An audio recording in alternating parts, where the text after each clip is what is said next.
Two people have been stabbed and a man has been shot dead by police in a terror-related incident south of London. Sources say the man was wearing a device as he attacked people on a busy street.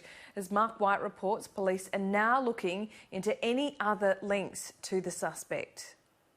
Well, as the detailed examination of the scene behind me continues, as those counter-terrorism detectives try to build a picture of who this attacker was, sources are now confirming to me that he was wearing some sort of a device. What we don't know at this stage, certainly from the sources who've been speaking to me, is whether this was any viable device or whether it follows the pattern of what we have seen in recent terrorist attacks, particularly at London Bridge, where the devices were fake devices to cause the maximum confusion and the maximum panic.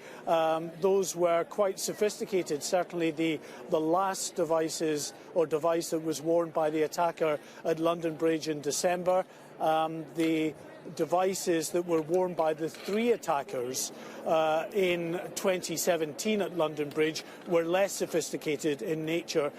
So as to whether this was, again, just a fake or whether it was something more viable, that I'm sure will come out in the fullness of time. But the information being confirmed to me from sources is that this attacker, who was shot dead by armed police, was wearing some sort of a device. And our correspondent, Alistair Bunkle, also confirming that the attack, through his sources, was Islamist related. Again, this would really sort of marry in with the pattern that we saw with the attack both in December in 2017, wearing the fake suicide devices. Those were both attacks that were launched by Islamist-related terrorists. So it follows that pattern.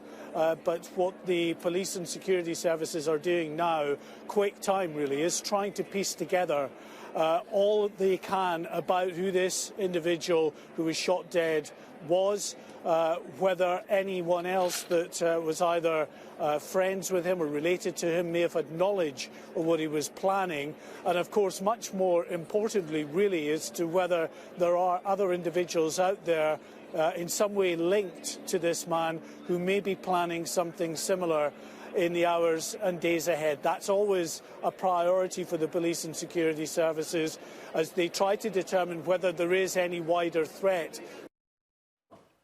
Kaka Tahir was at the scene when it unfolded and says the police response was incredibly quick.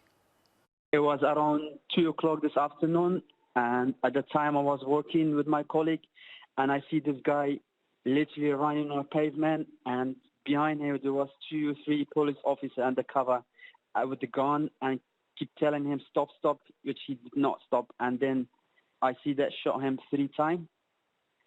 And yeah, it was just a horrible scene that I was seeing it. But a man was on the floor and that it looked like he was carrying something in his luggage, which is police say maybe there's some device or something we have to evacuate.